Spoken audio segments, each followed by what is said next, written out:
All right, so we're going to go ahead with chapter 5. I'm going to try to record this today. Hopefully, we should be able to do it.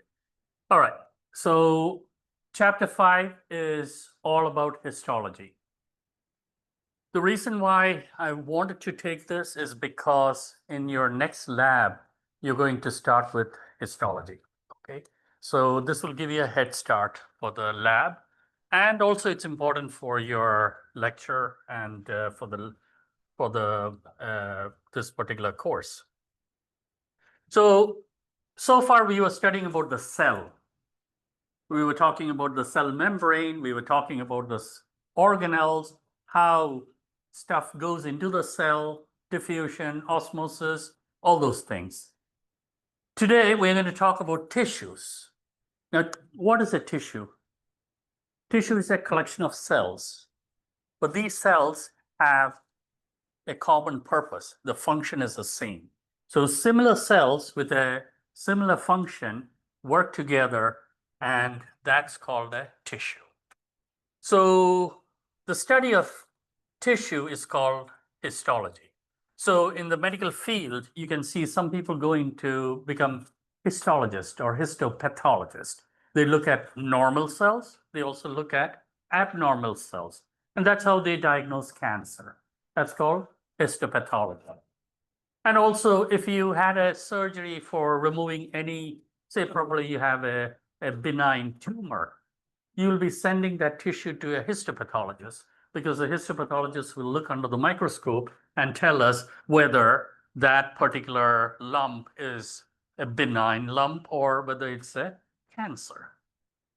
So what they do is that they will cut the section and then they will look under the microscope.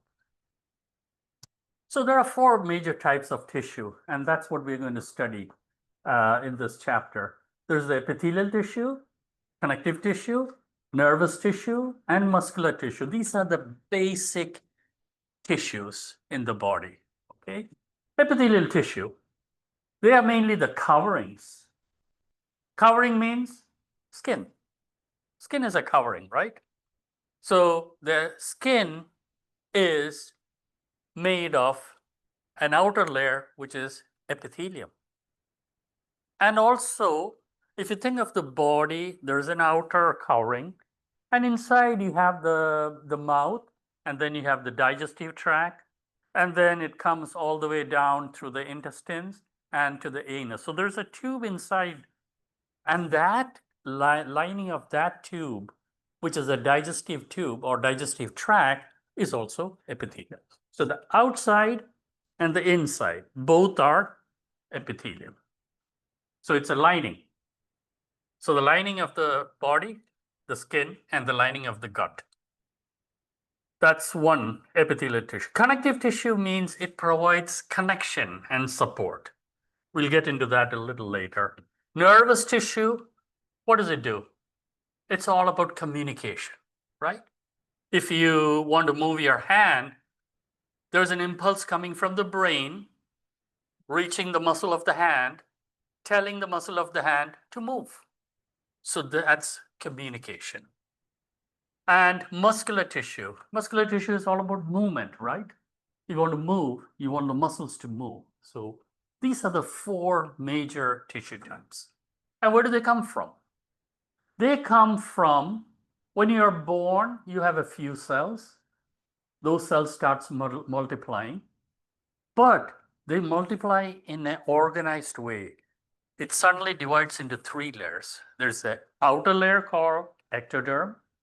There's an inner layer called the endoderm.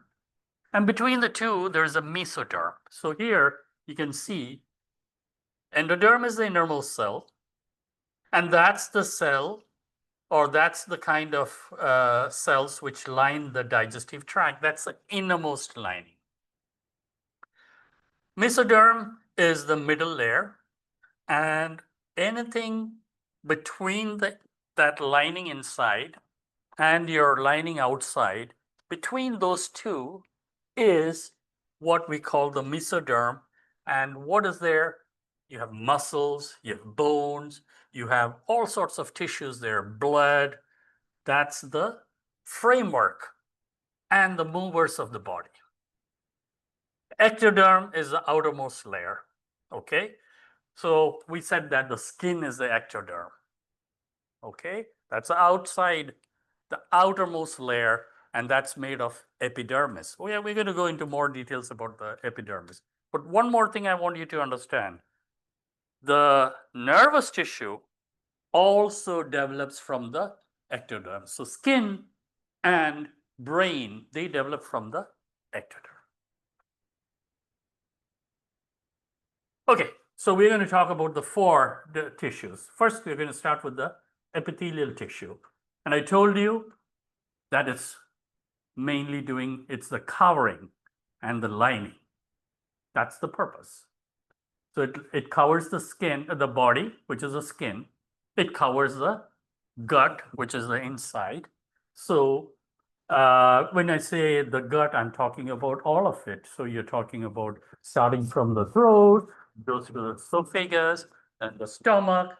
Then you have the small intestine, large intestine, and then you have the anal anus, the rectum, and then you have the anus. So that's the internal cavity that I'm talking about.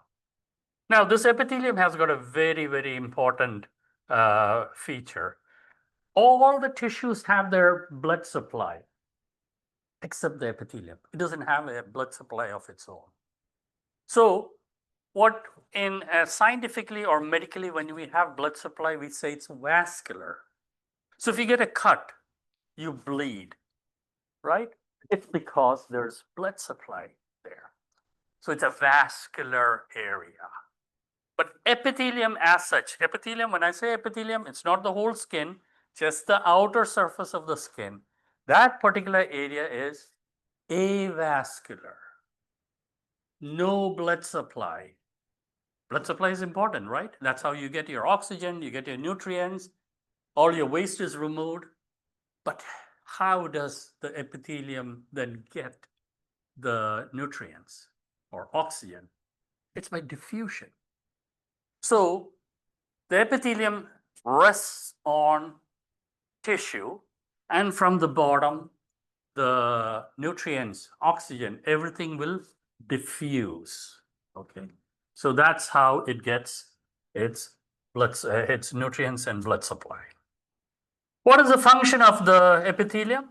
Mainly protection, right? Your outer layer of your skin is epithelium, it's protection. Then it also has got a role in excretion. For example, when you're sweating, you're producing a lot of stuff, right? It's coming out through the skin. So there's excretion. There is secretion of hormones. Certain epithelium produces hormone. For example, the pancreas produces insulin. And also the epithelium of the lining of the stomach or the lining of the gut absorbs. So absorption is another. These are all the functions of the epithelium. What are the features of these epithelial cells? All the cells are close. They are packed. And the epithelium divides fairly. The cells divide fairly quickly. So if you get a cut in your stomach, it will heal fast. Or if you get a cut on the skin, it normally heals without much problems, right? So even if you get a big cut, it heals quite fast. But it's a very big cut, it'll take a little bit more time. But usually it heals fast because the mitosis or the division of cell is very fast. And the epithelium always sits on a basement membrane. So there are epithelial cells, okay? The epithelial tissue is there. It consists of epithelial cells, and it sits on some other tissue because that's where the nutrients come from. It doesn't have its own blood supply. So here you can see this is an epithelial tissue, just one layer, and it's sitting on a basement membrane. So I'm just showing you one layer of cells. This layer has only one layer of cells. So these cells have got is sitting on a basement membrane. So this part here is called the basal surface towards the basement membrane. This part here towards the outside, it's called the apical surface. And the ones on the side is called the lateral surface. Okay. So we have a epithelium here, and it's sitting on a basement membrane. What's underneath the epithelium? Connective tissue. Okay, that's another basic tissue. So we talked about 4 basic tissues: epithelium, connective tissue, nervous tissue, muscular tissue. These are the 4 basic tissues. Types of epithelium. Mainly 2 types: simple and stratified. Simple means one layer of cells. That's what we saw. One single layer of cells. That is a symbol. Stratified, A means multiple layer of cell. Instead of saying multi-layered, they just call it stratified. Just means that there is multiple layers. Okay? So simple and stratified. Again, we talked about the cell, the structure of the cell. We said a cell which is flat like this is called a squamous cell.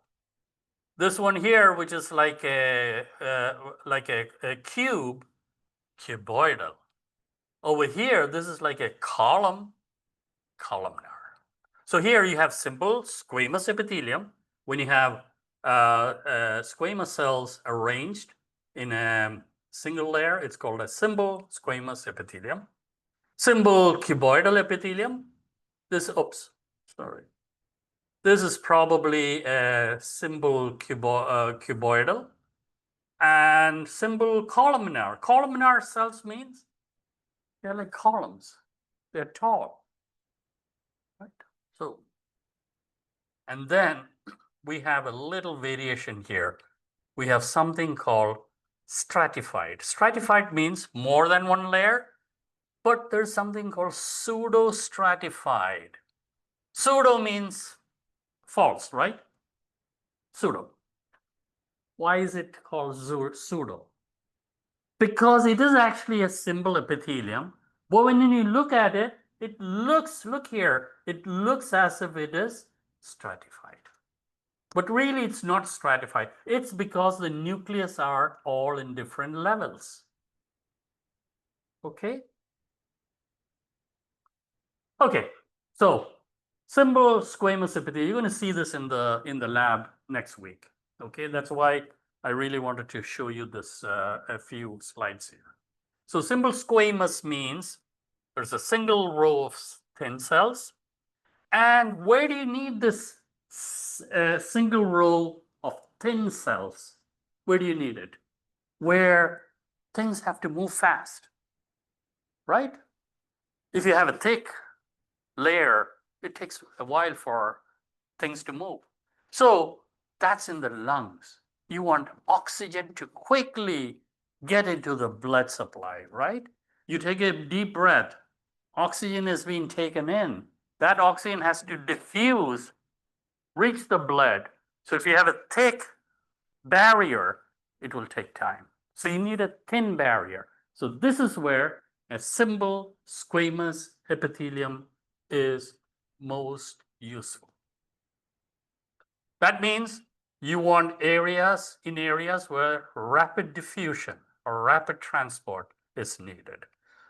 For example, the lungs, also the blood vessels.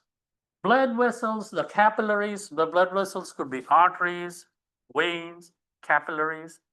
But the basic idea is that arteries bring oxygenated blood and it gives it to the tissues.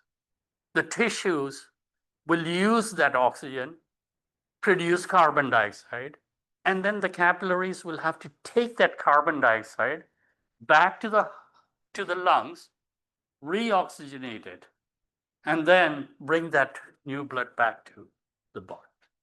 So things have to move fast. We need diffusion of oxygen into the tissue. We need diffusion of carbon dioxide from the tissue back to the lungs. So here we need simple squamous epithelium. Rapid transport is the whole idea. Clear? Simple cuboidal epithelium. That means it's like cubes, single layer, simple. So why do you need this? Here you can see the cells are not flat, they are cube-like, so they have a bit more volume, right? They have a bit more machinery inside to do work. The squamous ones are like flat. They don't have enough machinery inside. Here, there's more machinery to do the work. So these cells are involved in absorption and also in secretion. The first one was involved in transport, rapid transport.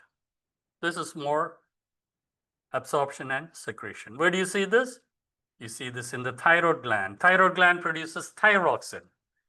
Some people are diagnosed with low thyroxine. That means they don't have enough thyroxine in the body. That's when you feel very tired or fatigued, and then your heart rate drops, and your body temperature also drops. So that's called hypothyroidism. We are not going into that, but that's because these cells don't produce enough hormones. Symbol columnar. So we said cuboidal and columnar. What's the difference? Columnar cells are like columns, right? They are bigger than the cuboidal cells, which means there's more machinery inside now. Okay, the first one, which is the squamous, has got very minimal. Cuboidal has got more. Columnar has got more machinery inside. They have more volume. So they are involved in secretion, absorption, and usually they also have these little tiny projections on the surface, which is called microvilli. Microvilli are small projections on the surface of the cell. Why do you need those? To increase the surface area. Where do you need more surface area? Where you have to absorb stuff. For example, in the digestive tract. It's going to absorb all the food that you have taken in, and it's going to bring it into the blood. So this is the purpose of the microvilli. It increases the surface area, so it increases the absorption. So where do you see it? In the digestive tract. And also you see it in the uterine tubes. Also, here in these cells in the digestive tract, if you put a endoscope, a camera inside your digestive tract, you can see there's a lot of mucus there. It's full of mucus, and that's why the gastroenterologist. Gastroenterologists, when they put it inside, they see nothing but mucus initially. They have to pull it out, remove the mucus before they start seeing the stomach lining and the intestines and stuff. Where is that mucus produced? By some kind of cells called the goblet cells. So these are the goblet cells. They are specialized cells which produces mucus. Mucus is protective. Okay, so these goblet cells are mucus factories. They produce a lot of mucus. So these cells, the simple columnar cells, involved in absorption, secretion, mucus production. Okay, it's getting more and more complicated. Pseudostratified. Oh, it's 5:50 already. Okay, that's it. Time up. Okay, so we'll start from here in the next class. Whatever we completed will be good for your lab. and you can read a little more. Okay, thank you. 1 second, let me just stop the recording. Stop recording.